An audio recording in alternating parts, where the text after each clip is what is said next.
আসসালামু আলাইকুম, স্বাগত জানাচ্ছি আর টিভির দুপুরের সংবাদে। পুরোটা সংবাদে আপনাদের সাথে রয়েছে আমি নুসরাত সুজানা। সব ধরনের বিভাজন ও বিদ্বেষের ঊর্ধ্বে উঠে পারস্পরিক ভালোবাসা এবং ভ্রাতৃত্ব বোধের নতুন বাংলাদেশ গড়ে তোলার আহ্বান জানিয়েছেন বিএনপি মহাসচিব ও স্থানীয় সরকার মন্ত্রী মির্জা ফখরুল ইসলাম আলমগীর। সকালে রাজধানীর মাদানী এভিনিউতে স্টার সানডে উপলক্ষে আয়োজিত অনুষ্ঠানে তিনি এসব কথা বলেন। ফখরুল বলেন, কিছু শক্তি সমাজে বিভাজন সৃষ্টির চেষ্টা করছে, কিন্তু সমাজ থেকে ঘৃণা শব্দটিকে চিরতরে বিদায় দিতে হবে। এ সময় একটি শক্তি ধর্মকে সামনে নিয়ে রাজনীতি করতে চায় বলেও মন্তব্য করেন বিএনপি মহাসচিব। কিছু কিছু শক্তি দল তারা এর মধ্যে বিভাজন আনার সৃষ্টি করেছে। এই বিভাজনগুলো আমাদের সমাজকে ক্ষতিগ্রস্ত করে, হিংসার উদ্রেক করে। একটি শব্দ যেটাকে আমরা হেট করি, হেট, ঘৃণা, এই শব্দটাকে আমাদের সকলেরই ঘৃণা করা উচিত। আমাদের মানুষের মধ্যে ভালোবাসা, ভ্রাতৃত্ব, সৌহার্দ্য এটা আরো বেশি করে সৃষ্টি করা উচিত। যা সত্য, সেই সত্যকে সামনে নিয়ে আমরা সামনের দিকে এগিয়ে যাব। জ্বালানি সহ বৈশ্বিক যুদ্ধ পরিস্থিতির কারণে বাংলাদেশেও তেলসহ সব পণ্যের দাম বাড়তে পারে বলে মন্তব্য করেছেন অর্থমন্ত্রী আমির খসরু মাহমুদ চৌধুরী। রাজধানীর পরিকল্পনা মন্ত্রণালয়ে এলডিসি গ্র্যাজুয়েশন বিষয় কর্মশালা শেষে সাংবাদিকদের কাছে এমনটা জানান তিনি। যুক্তরাষ্ট্রসহ বিভিন্ন দেশে তেলের দাম দ্বিগুণ হয়েছে, এর প্রভাব পণ্যের দাম বেড়েছে। জনগণের কথা মাথায় রেখে বাংলাদেশে এতদিন পণ্যের দাম বাড়ানো হয়নি, কিন্তু দাম না বাড়িয়ে বরং অর্থনীতির আরও ক্ষতি হচ্ছে বলেও মনে করেন তিনি। বাংলাদেশের অর্থনীতির সব সূচক এখন নেতিবাচক ধারায় রয়েছে জানিয়ে এই মুহূর্তে এলডিসি গ্র্যাজুয়েশনে যাওয়া সম্ভব হবে না বলেও মন্তব্য করেন অর্থমন্ত্রী। যে যুদ্ধ চলছে, এটার ইম্প্যাক্ট অনেক বড়, এবং এটা বাংলাদেশের তহবিল, সরকারি তহবিলকে এটা থেকে রক্তক্ষরণ হচ্ছে। এক কথায় বলতে গেলে রক্তক্ষরণ হচ্ছে। এগুলো আমরা ফায়ার ফাইটিং করতেছি প্রত্যেক দিন। টোটাল সাপ্লাই চেইন ক্ষতিগ্রস্ত হচ্ছে, এবং সব কিছুতে আগামী দিনে দ্রব্যমূল্য বাড়বে, এ ব্যাপারে কোনো সন্দেহ নেই। আমেরিকাতে তেলের দাম দ্বিগুণ হয়ে গেছে, শ্রীলঙ্কাতে 25% বাড়িয়েছে, আমরা কিন্তু এখনো বাড়াই নাই। কিন্তু এই বিষয়গুলো তো না বাড়িয়ে কত করে থাকতে হবে।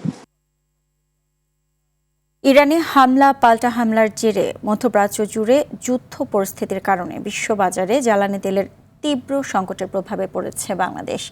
ধীরে ধীরে সংকট আরও গভীর হচ্ছে। দেশের পেট্রোল পাম্পগুলোতে তেলের সরবরাহ ঠিক না থাকায় বিভিন্ন পাম্পে বন্ধ রয়েছে যানবাহনে তেল দেওয়া কার্যক্রম। যে পাম্পে তেল দেওয়া হচ্ছে সেখানে কমেনি ভিড়, দীর্ঘ হচ্ছে যানবাহনের লাইন। এমন অবস্থায় ভোগান্তি বাড়ছে পরিবহন সংশ্লিষ্টদের। পাম্প মালিকরা বলছেন, সরবরাহ বাড়লেই এই সংকটের সমাধান হবে।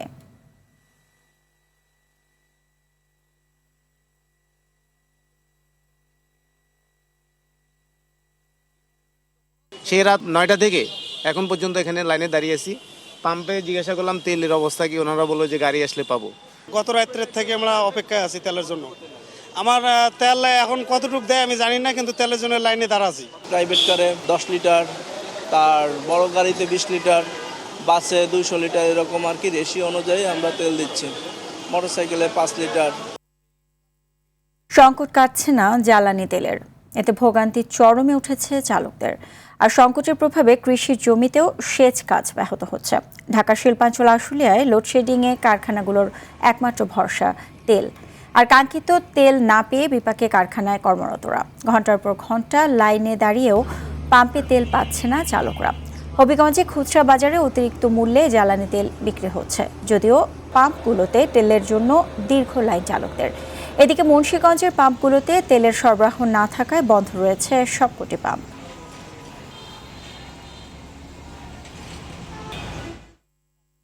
হাম করোনার মহামারীর চেয়েও কম উদ্বেগজনক নয় বলে মন্তব্য করেছেন স্বাস্থ্যমন্ত্রী সরদার মোহাম্মদ সাখাওয়াত হোসেন। এমন পরিস্থিতিতে হাম নিয়ন্ত্রণে 3 মে থেকে সারা দেশে বিশেষ টিকাদান কর্মসূচি শুরু হবে। এরই মধ্যে উচ্চ ঝুঁকির 18 জেলার 30 উপজেলায় হামের টিকাদান কর্মসূচির উদ্বোধন করে স্বাস্থ্যমন্ত্রী। এদিকে রাজধানীর হাসপাতালগুলোতে বাড়ছে রোগীর চাপ।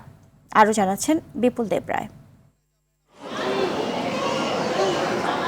দেশে হামের সংক্রমণ উদ্বেগজনক হারে বেড়ে যাওয়ায় পরিস্থিতি নিয়ন্ত্রণে জরুরি ভিত্তিতে বিশেষ টিকাদান কর্মসূচি শুরু করেছে সরকার। রোববার সকাল থেকে 18 জেলার উচ্চ ঝুঁকিপূর্ণ 30টি উপজেলায় এই বিশেষ কর্মসূচি পরিচালিত হচ্ছে। কর্মসূচির আওতায় 6 মাস থেকে 5 বছরের কম বয়সী শিশুরা এই টিকা পাচ্ছেন। ঢাকার নবাবগঞ্জে টিকা দেওয়ার কর্মসূচি উদ্বোধন করেন স্বাস্থ্যমন্ত্রী সরদার মোহাম্মদ সাখাওয়াত হোসেন। তিনি বলেন, হাম এখন এমন এক পর্যায়ে পৌঁছেছে যা করোনার মহামারীর চেয়েও কম উদ্বেগজনক নয়। বিগত সরকারগুলি 2020 ডিসেম্বরের পর এই টিকা কার্যক্রমটা অব্যাহত রাখেনি, বিদায় মিজেলসের আক্রমণটা বেড়ে গিয়েছে। ওইটাই চ্যালেঞ্জ ছিল, আমরা কি করব। আল্লাহ তাআলা আমাদেরকে সেই রাস্তা বাতিয়ে দিয়েছেন। গ্যাভির মাধ্যমে 2,19,00,000 ডোজের টিকা আমরা পেয়ে আজকে তার যাত্রা শুরু করলাম। কাজে that challenge is over, it is covered. আমরা আগামী 12 তারিখ থেকে ঢাকা সিটি, উত্তর, দক্ষিণ, বরিশাল, আমরা ময়মনসিংহ ব্যাপক আকারে আমরা টিকা কর্মসূচি শুরু করব। এদিকে ঢাকা শিশু হাসপাতাল, মহাখালী কোভিড বিশেষায়িত হাসপাতাল সহ রাজধানীর বিভিন্ন হাসপাতালে আক্রান্ত শিশুদের চাপ বাড়ছে। রোগীর স্বজনরা বলছেন, সুচিকিৎসার অভাবে নানা ভোগান্তিতে পড়ছেন তারা। আমরা দেশে ডাক্তার দেখাইতাম, পরে ক্যানালা ফিট করে, কুমিল্লা ক্যানালা ফিট করে 7 দিনের ইনজেকশন দেয়ছে মুখে রেগুলার। তারপরে ইনজেকশন দেওয়ার পরে 2 দিন অথবা 3 দিন ভালো ছিল, তারপরে আবার দেখা দিচ্ছে। সকাল 8টা থেকে ওই দিন এই 12:30 পর্যন্ত আমি হসপিটালই ঘুরছি। আমি বসতে পারি না এই বাসায়। ওই যে বলছে যে ওষুধ খাওয়াও, আমি বাসায় যাই খাওয়াইছি, কিন্তু আমার বাচ্চা কমে নাই। রবিবার থেকে ঢাকা উত্তর ও দক্ষিণ সিটি কর্পোরেশন, ময়মনসিংহ ও বরিশাল জেলায় বিশেষ টিকাদান কর্মসূচির পাশাপাশি 3 মে থেকে সারা দেশে বিশেষ টিকাদান কর্মসূচি শুরু হবে। বিপুল দেবরাই, RTV, ঢাকা। দেশের 18টি জেলার উচ্চ ঝুঁকিপূর্ণ 30টি উপজেলা ও পৌরসভায় জরুরি হাম রুবেলা টিকাদান কর্মসূচি শুরু হয়েছে। 6 মাস থেকে 5 বছরের কম বয়সী শিশুদের এই টিকা দেয়া হচ্ছে।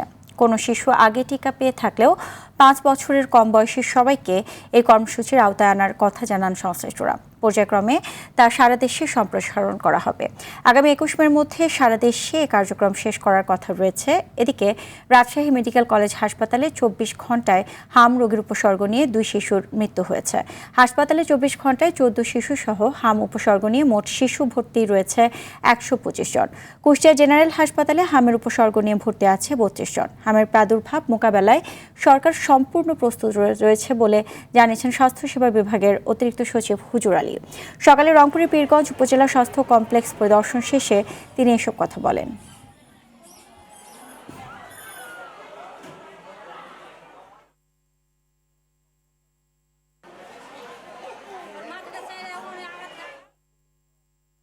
দর্শক, এ নিয়ে আরো জানাতে রাজশাহী থেকে সরাসরি যুক্ত হচ্ছেন সহকর্মী মোস্তাফিজ রকি। 24 ঘণ্টায় হাম রোগের উপসর্গ নিয়ে 2 শিশুর মৃত্যু হয়েছে। এখন জেলার পরিস্থিতি কেমন দেখছেন, আমাদেরকে সর্বশেষ পরিস্থিতি জানাবেন। সুজনা, গত 2.5 মাসে যদি কথা বলি, রাজশাহী মেডিকেল কলেজ হাসপাতালে হামের উপসর্গ নিয়ে প্রায় 40 জন শিশুর কিন্তু মৃত্যু হয়েছে। ফলে হাসপাতালের যে শিশু ওয়ার্ডগুলি রয়েছে সেখানে কিন্তু স্বজনদের মাঝে এক ধরনের যে উদ্বেগ, উৎকণ্ঠা এবং আতঙ্ক বিরাজ করছে। আমি সকালে আমি ঘুরে আসছি রাজশাহীর শিশু ওয়ার্ডগুলোতে হাসপাতালের। সেই হাসপাতালের ওয়ার্ডগুলোতে আমরা দেখেছি বিশেষ করে স্বজনদের মাঝে কিন্তু এক ধরনের আতঙ্ক বিরাজ করছে, কারণ পাশের যে বেডগুলি রয়েছে সেখানে কিন্তু দেখা যাচ্ছে যে হামের উপসর্গ নিয়ে শিশুর মৃত্যুর ঘটনাগুলি ঘটছে। এবং গত 24 ঘন্টায় রাজশাহী মেডিকেল কলেজ হাসপাতালের পক্ষ থেকে যে তথ্য আমাদেরকে জানানো হয়েছে যে এখন পর্যন্ত উপসর্গ নিয়ে 2 শিশুর মৃত্যু হয়েছে, নতুন করে আরও 14 জন শিশু ভর্তি হয়েছে। এই নিয়ে হাসপাতালে এখন মোট শিশু ভর্তি রোগীর সংখ্যা রয়েছে 125 জনে। আর এই রাজশাহীর যদি বিভাগের কথা বলি, তো এই রাজশাহী মেডিকেল কলেজ হাসপাতালে আমরা দেখেছি বিশেষ করে নাটোর এবং নওগাঁ, পাবনা, চাঁপাইনবাবগঞ্জ থেকে উল্লেখযোগ্য হারে হামের উপসর্গ নিয়ে কিন্তু এই হাসপাতালে শিশু রোগীর সংখ্যা ক্রমান্বয়ে কিন্তু বাড়ছে। এই হাসপাতালে কিন্তু আপনি জানেন যে শয্যার সংকট রয়েছে, ফলে 3 গুণ রোগী কিন্তু এই হাসপাতালে আমরা দেখেছি যে আসলে ভর্তি করা হচ্ছে। ফলে চিকিৎসক এবং স্বাস্থ্যকর্মীদের এক ধরনের যে চাপ সেটি কিন্তু তারা অনুভব করছেন। এবং আপনি জানেন যে এই চাপ সামলাতে কিন্তু রাজশাহী মেডিকেল কলেজ হাসপাতালে এরই মধ্যে 12 শয্যার যে বেড ছিল সেটি 18 শয্যা করা হয়েছে। পাশাপাশি রাজশাহী যে হার্ট ফাউন্ডেশন রয়েছে সেখানে 10 শয্যা কিন্তু বাড়ানো হয়েছে। এখন এই হামের উপসর্গ নিয়ে কিন্তু যারা স্বাস্থ্য বিশেষজ্ঞ রয়েছেন তারা কিন্তু বলছেন যে যখন আসলে হামের উপসর্গ দেখা দিচ্ছে, বিশেষ করে তীব্র জ্বর এবং শরীরে যখন র্যাশ দেখা দিচ্ছে, তখনই কিন্তু এই যারা আসলে এইখানে মূলত বিশেষ করে যারা শিশু রোগী রয়েছেন তাদের কিন্তু আইসিইউ প্রয়োজন হচ্ছে। এই আইসিইউর যখন প্রয়োজন হচ্ছে তখন কিন্তু অনেক সময় আইসিইউর সংকটও দেখা দিচ্ছে, ফলে অনেকে কিন্তু আসলে মৃত্যুর কোলে আসলে ঢলে পড়তে হচ্ছে। তবে হাসপাতালের মুখপাত্র ডাক্তার শঙ্করকে বিশ্বাস আমাদেরকে জানিয়েছেন এরই মধ্যে তারা যে সব ধরনের যে প্রস্তুতি এবং একটিও যেন প্রাণহানির ঘটনা না ঘটে তারা কিন্তু সার্বিক যে প্রস্তুতি সেটি তারা নিয়েছেন এবং সব ধরনের যে ব্যবস্থা সেটি তারা আসলে নিয়ে রাখছেন। সুজনা। জি, আপনাকে ধন্যবাদ। জুলাই গণঅভ্যুত্থানে কারফিউ জারি এবং ব্যবসায়ীদের নিয়ে গণভবনে বৈঠক করে হত্যাকাণ্ডে উস্কানি সহায়তা সহ 5 অভিযোগে সাবেক আইনমন্ত্রী আনিসুল হক ও শেখ হাসিনার উপদেষ্টা সালমান এফ রহমানের বিরুদ্ধে চতুর্থ দিনের সাক্ষ্য গ্রহণ চলছে। সাক্ষ্য দিচ্ছেন মিরপুরের শহীদ শাহরিয়ারের বাবা আব্দুল মতিন। বিচারপতি গোলাম মর্তুজা মজুমদারের নেতৃত্বাধীন আন্তর্জাতিক অপরাধ ট্রাইব্যুনাল 1-এ জবানবন্দি শেষে তাকে জেরা করছেন আসামি পক্ষের আইনজীবীরা। আর ট্রাইব্যুনাল 2-এ কুষ্টিয়ায় 6 জনকে হত্যা সহ 3 অভিযোগে আওয়ামী লীগ নেতা মাহবুবুল আলম হানিফ সহ 4 আসামির বিরুদ্ধে সাক্ষ্য গ্রহণ চলছে। এছাড়াও আজ শাপলা চত্বরে হেফাজতের সমাবেশে হত্যাকাণ্ডের মামলায় তদন্ত প্রতিবেদন দাখিলের জন্য 7 জুন সময় বেঁধে দিয়েছে ট্রাইব্যুনাল 1। অন্যদিকে জুলাই আন্দোলনে চট্টগ্রামে ছাত্রদল নেতা ওয়াসিম সহ 6 জনকে হত্যা মামলায় আওয়ামী লীগের সাবেক মন্ত্রী এমপি সহ 22 জনের বিরুদ্ধে ট্রাইব্যুনালে আনুষ্ঠানিক অভিযোগ দাখিল করেছে প্রসিকিউশন।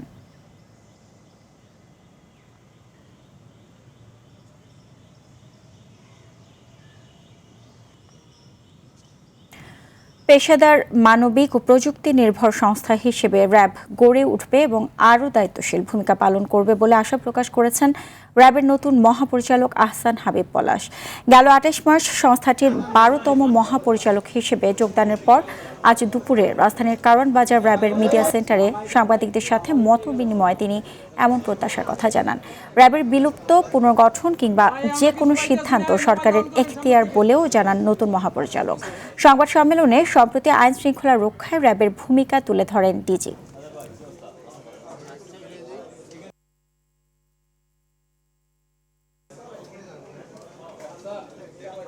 র্যাবের বিলুপ্তি বা র্যাব সংক্রান্ত যে কোনো সিদ্ধান্ত গ্রহণের দায়ভার সে র্যাবের উপর বর্তায় না। সরকার এই বিষয়গুলো বিবেচনা করবেন যে র্যাবকে যদি সঠিকভাবে পরিচালনা করা যায় তাহলে র্যাব সঠিকভাবে পরিচালিত হতে পারে, এবং আমি মনে করি এ ব্যাপারে সরকার চেষ্টা করছেন আমাদেরকে ভালো কাজে সম্পৃক্ত করবার জন্য, এবং আমি আশা করি, বিশ্বাস করি যে র্যাব সঠিক পথে পরিচালিত হবে। প্রকল্পের কাজ প্রায় শেষ। অদৃশ্য কারণে তবুও চালু হয়নি হজরত শাহজালাল আন্তর্জাতিক বিমানবন্দরের 3য় টার্মিনাল। পরিচালনা, কাঠামো ও নীতিগত সিদ্ধান্ত নাকি অন্য কোনো জটিলতায় আটকে আছে পুরো প্রকল্প।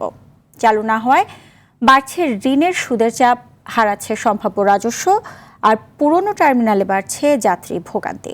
বিমান প্রতিমন্ত্রী বলছেন দীর্ঘ প্রতীক্ষার অবসান ঘটতে যাচ্ছে। চলতি বছরেই চালু হতে যাচ্ছে 3rd টার্মিনাল। বিশেষজ্ঞদের সতর্কবার্তা, সময় মতো সঠিক সিদ্ধান্ত না এলে এই মেগা প্রকল্পই হয়ে উঠতে পারে অর্থনীতির জন্য বড় বোঝা, মিলবে না প্রত্যাশিত রিটার্ন। দীপ্ত চন্দ্রপালের রিপোর্টে দেখুন বিস্তারিত। 1980 সালে যাত্রা শুরু করা হজরত শাহজালাল আন্তর্জাতিক বিমানবন্দরটি সময়ের সাথে যাত্রী চাপ সামাল দিতে গিয়ে বারবার হিমশিম খেয়েছে। প্রথম ও দ্বিতীয় টার্মিনাল সম্প্রসারণের পরও চাহিদার তুলনায় সক্ষমতা ছিল অনেকটাই কম। এরই প্রেক্ষাপটে 2019 সালে শুরু হয় 3য় টার্মিনাল নির্মাণ কাজ, যার লক্ষ্য ছিল আন্তর্জাতিক মানের সেবা নিশ্চিত করা এবং যাত্রী ধারণ ক্ষমতা কয়েক গুণ বাড়ানো। অত্যাধুনিক টার্মিনালটি নির্মাণে খরচ হয়েছে প্রায় 21,300 কোটি টাকা, যার শতভাগ কাজই শেষের পথে। তবে ব্যাগেজ হ্যান্ডেলিং, স্বয়ংক্রিয় ইমিগ্রেশন এবং উন্নত যাত্রী সেবার সব প্রস্তুতি থাকলেও রাজস্ব বন্টন, অপারেশনাল নিয়ন্ত্রণ ও নিরাপত্তা ব্যবস্থাপনা সংক্রান্ত শর্তে মতপার্থক্যের কারণে ঝুলে আছে প্রকল্পটি। টেকনিক্যাল সমস্যা এখানে একটা বড় সমস্যা। মূলত আসলে প্রফিট শেয়ারিং নিয়ে যে নেগোসিয়েশন বা দর কষাকষি আমরা বলি, সেই জায়গায় আসলে একটা ঐক্যমতে আসার যে বিষয়টা, সেটা দুই দেশ হতে পারছে না। দীর্ঘ জল্পনা কল্পনার পর এবার নতুন সম্ভাবনা। চলতি বছরের শেষেই চালু হতে পারে 3য় টার্মিনাল, আর এর পরিচালনার দায়িত্ব দেয়া হতে পারে জাপানের কোনো অভিজ্ঞ প্রতিষ্ঠানকে। আমরা যেভাবে এগুচ্ছি আশা করতেছি নেগোসিয়েশনটা হয়ে যাবে। হয়ে গেলে আমরা আশা করি 9 মাসের মধ্যেই আমরা এটাকে ওপেন করতে পারবো। বিশেষজ্ঞরা বলছেন এত অল্প সময়ে অনেকটা চ্যালেঞ্জ থাকলেও অর্থনৈতিক চাপ কমাতে দ্রুত থার্ড টার্মিনাল চালুর প্রয়োজনীয়তার কথা। আয়োজন প্রস্তুতিটা কিন্তু বিশাল, এত বড় একটা টার্মিনাল, এত আসলে পার্সোনাল এখানে দরকার যারা আসলে অপারেশন এবং মেইনটেন্যান্সের দায়িত্বে থাকবে। তো সেই জায়গায় চ্যালেঞ্জ আছে, কিন্তু আমি যেটা বারবারই আসলে যে জায়গায় জোর দিতে যাচ্ছি যে এত বড় একটা এয়ারপোর্টে এত ভারী বিনিয়োগ হয়ে গেছে, আমরা যত দেরি করব আমাদের ফাইন্যান্সিয়াল বার্ডেন বাড়তে থাকবে এবং যন্ত্রাংশ তাদেরও একটা আসলে ইকোনমিক লাইফ টাইম আছে। শুধু বিদেশি কোম্পানি নয়, বিমানের সাথে যৌথভাবে গ্রাউন্ড হ্যান্ডেলিং এর দায়িত্ব দেওয়া উচিত বলে মনে করেন এই বিশেষজ্ঞ। হাইলি এটা টেকনিক্যাল এবং টেকসেভি একটা জায়গা, সেইখানে আসলে যেটা হতে পারে আমরা জয়েন্ট ভেঞ্চারের কথা চিন্তা করতে পারি। সুবিধাটা হচ্ছে নলেজ ট্রান্সফার, পরিচালনার যে আমাদের যে গ্যাপগুলি আছে সেটা কিন্তু যখন আপনি একেবারে ফিল্ড পর্যায়ে কাজ করবেন একসাথে, তখন আসলে এই নলেজ ট্রান্সফারের একটা সুযোগ হবে। দীর্ঘ প্রতীক্ষার পর অবশেষে দোরগোড়ায় তৃতীয় টার্মিনাল। পরিচালনার সঠিক সিদ্ধান্ত আর সময় মতো উদ্বোধনের মাধ্যমে এটি অনেকটা বদলে দিতে পারে দেশের আকাশপথের ভবিষ্যৎ, এমনটাই মনে করছে বিশেষজ্ঞরা। দীপচন্দ্র পাল, RTV, ঢাকা। বাংলা নববর্ষ 1433 উদযাপনে মঙ্গল বা আনন্দ নয়, এবার বৈশাখী শোভাযাত্রা নামে পালন করা হবে বলে জানিয়েছেন সংস্কৃতি বিষয়ক মন্ত্রী নিতাই রায়চৌধুরী।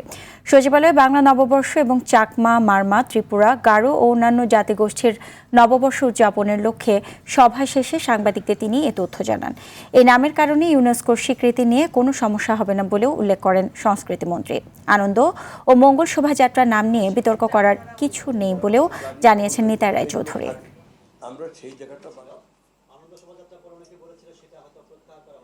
নাই কোন দেশে আমি বলি, এরা ইংল্যান্ডে, ইউরোপে নাম নিয়ে এটা বিতর্ক, এই বিতর্কটা আমরা অবসান করতে চাই। এবার থেকে আমাদের সরকারি সিদ্ধান্ত আছে, আমরা এটাকে আনন্দ শোভাযাত্রাও বলবো না, মঙ্গল শোভাযাত্রাও বলবো না, শোভাযাত্রা হবে যথাযোগ্য মর্যাদার সাথে। এই শোভাযাত্রার নাম হবে বৈশাখী শোভাযাত্রা। কিন্তু আমরা আমাদের দেশে, সমাজে আমরা বিভাজন চাই না, আমরা মানে সেখানে মানুষের মাঝে অনৈক্য, সংঘাত এগুলো আমরা চাই না, আমরা বৈচিত্র্যের মাঝে ঐক্য চাই। কেরানীগঞ্জে গ্যাস লাইটার কারখানায় অগ্নিকাণ্ডে আরও একজনের মরদেহ উদ্ধার করা হয়েছে। শনিবার রাত 12টার দিকে মরদেহটি উদ্ধার করা হয়। এ নিয়ে 6 জনের মরদেহ উদ্ধার করা হলো। এদিকে নিহতের পরিবারকে 2 লাখ টাকা করে আর্থিক সহায়তার ঘোষণা দিয়েছেন স্বাস্থ্যমন্ত্রী। আর তদন্তের পর আগুন লাগার কারণ ও ক্ষয়ক্ষতির পরিমাণ জানানোর কথা জানিয়েছে ফায়ার সার্ভিস। শনিবার কেরানীগঞ্জের কদমতলী শিল্প এলাকার SR গ্যাস প্রো লাইটার কারখানায় এই অগ্নিকাণ্ডের ঘটনা ঘটে। চট্টগ্রামের বাকলিয়া থানার মিয়াখাননগর ময়দার মিল এলাকায় সন্ত্রাসী হামলায় গুলিবিদ্ধ সহ 4 জন আহত হয়েছে। এ ঘটনায় আটক করা হয়েছে 5 জনকে। প্রত্যক্ষদর্শীরা জানান, রাত 10টার কিছু পর একদল সশস্ত্র সন্ত্রাসী আকস্মিক হামলা চালায়। এতে পথচারী, সিএনজি ড্রাইভার ও মিল শ্রমিক সহ কয়েকজন গুলিবিদ্ধ ও ধারালো অস্ত্রের আঘাতে আহত হন। তাদের চট্টগ্রাম মেডিকেল কলেজ হাসপাতালে ভর্তি করা হয়েছে। এলাকায় আধিপত্য বিস্তার নিয়ে 2 গ্রুপের মধ্যে গোলাগুলির সময় এই ঘটনা ঘটে। এ সময় একটি দেশীয় শটগান ও 2টি কার্তুজ উদ্ধার করেছে পুলিশ।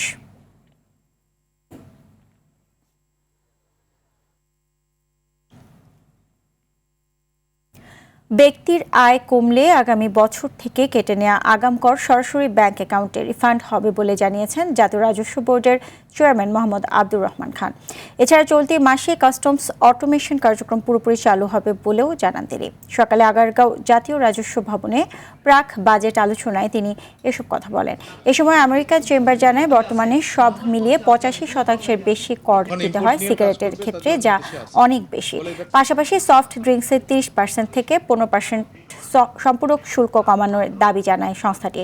এ সময় দেশের নানা বন্দরে রিফান্ড পদ্ধতি চালু থাকলেও তা বেনাপোল বন্দরে নেই বলে জানায় ইন্ডিয়া বাংলাদেশ চেম্বার। এছাড়া নারীদের সর্বনিম্ন আয় কর সীমা 4.5 লাখ টাকা নির্ধারণের দাবি জানায় বাংলাদেশ উইমেন চেম্বার।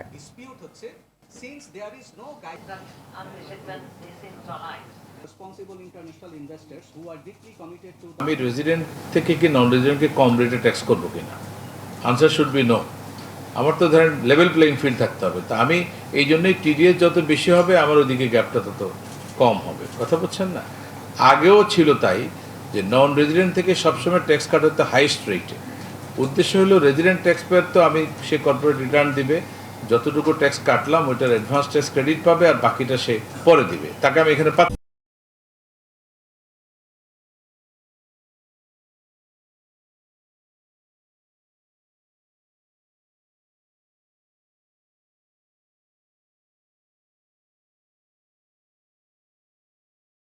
আইডিএলসি পরিবর্তনের পথে বাংলাদেশ। জ্বালানি সাশ্রয় ও মধ্যপ্রাচ্য যুদ্ধের প্রভাব মোকাবেলায় ব্যয় কমানোর সিদ্ধান্ত নিয়েছে সরকার। পরিচালনা ব্যয় কমাতে পরবর্তী নির্দেশ না পাওয়া পর্যন্ত সরকারি কর্মকর্তাদের গাড়ি কেনার জন্য সুদমুক্ত ঋণ দেয়া এবং সরকারি অর্থায়নে সকল বৈদেশিক প্রশিক্ষণ বন্ধ থাকবে। এছাড়া অভ্যন্তরীণ প্রশিক্ষণ ব্যয় 50%, সেমিনার ব্যয় 20%, সভা সেমিনারে আপ্যায়ন ব্যয় 50% এবং ভ্রমণ ব্যয় 30% কমানোর সিদ্ধান্ত গ্রহণ করা হয়েছে। আগামী 3 মাস পর্যন্ত সরকারি কোনো নতুন গাড়ি এবং কম্পিউটার সামগ্রী কেনা বন্ধের সিদ্ধান্ত নিয়েছে সরকার। জানাবো খেলার খবর। বিসিবি নির্বাচন নিয়ে রিপোর্ট জাতীয় ক্রীড়া পরিষদে জমা দিয়েছে তদন্ত কমিটি। সাবেক বিচারপতি এ.কে.এম. আসাদুজ্জামানের নেতৃত্বে 5 সদস্যের কমিটি দুপুরে এ রিপোর্ট জমা দেন। তবে তদন্ত কমিটির ডাকে সাড়া দেননি তৎকালীন ক্রীড়া উপদেষ্টা আসিফ মাহমুদ সজীব ভুঁইয়া ও বিসিবি সভাপতি আমিনুল ইসলাম বুলবুল। বিসিবি নির্বাচনে তৎকালীন সরকারের হস্তক্ষেপের অভিযোগে ক্লাব সংগঠকদের দেয়া অভিযোগের ভিত্তিতে এ তদন্ত কমিটি করেছিল এনএসসি।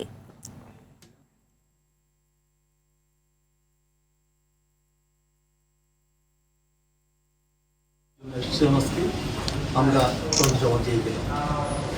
নিরপেক্ষভাবে চেষ্টা করেছি আমরা যাদের যাদের সম্পৃক্ততা পেয়েছিলাম তাদেরকে জিজ্ঞাসাবাদ করার জন্য চেষ্টা করছি, তাদের জিজ্ঞাসা করে যা পেয়েছি আমরা সেভাবে সুন্দরভাবে চেষ্টা করছি সুস্থভাবে আমরা অভিযুক্ত না করে নিরপেক্ষ যা নির্বাচন যা পেয়েছি সের মধ্যে রিপোর্ট দিয়ে গেলাম। শঙ্কা বাড়ছে বিসিবির বর্তমান পরিচালনা পর্ষদের। শনিবার বোর্ড সভার পর থেকে এখন পর্যন্ত আরও 4 পরিচালক পদত্যাগপত্র জমা দিয়েছেন। ব্যক্তিগত কারণ দেখিয়ে পদত্যাগ করা মেহরাব আলম, সানিয়ান তানিম, মঞ্জুর আলম ও ফায়জুর রহমান 4 জনই গত বছরের অক্টোবরে ক্লাব ক্যাটাগরি থেকে পরিচালক নির্বাচিত হয়েছিলেন। এর আগে একই ক্যাটাগরি থেকে নির্বাচিত হওয়া ইশতিয়াক সাদেক ও আমজাদ হোসেন এবং এনএসসি থেকে মনোনীত ইয়াসির ফয়সালও পদত্যাগ করেছিলেন। তাতে বিসিবির 25 পরিচালকের মধ্যে 7 জনই সরে দাঁড়ালেন। যদিও তাদের পদত্যাগপত্র গ্রহণ করার বিষয়টি জানায়নি বিসিবি। এর আগে সর্বশেষ বিসিবি নির্বাচনে অস্বচ্ছতা ও অনিয়মের অভিযোগ আনে ঢাকার প্রায় 48টি ক্লাব।